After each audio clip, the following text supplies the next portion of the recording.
These days, the success of YouTube allowed aspiring musicians to gain fame just by uploading videos. We asked a few people about their opinion on the ways people can get famous just through the internet.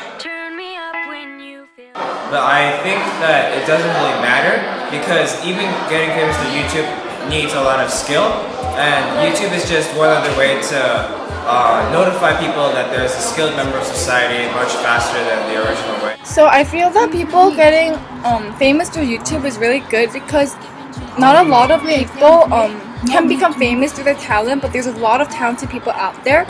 So I think YouTube makes it possible for all these talented people to become famous. This is a positive form of communication to society because it can spread information about music, topics, and other things much faster than usual. I think it's a good influence as long as the content itself is good, but I guess it can be a bad influence if it contains like offensive material. I think it's a positive effect to our society because music is something that relieves stress to everyone, and if you have more good music by more famous and really talented people, I think that that's really good. I think it is both positive and negative to our society of music because anyone can see it and you can show off your talent.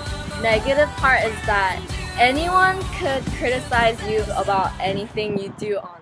Once upon a time and long ago, I wore a pretty dress.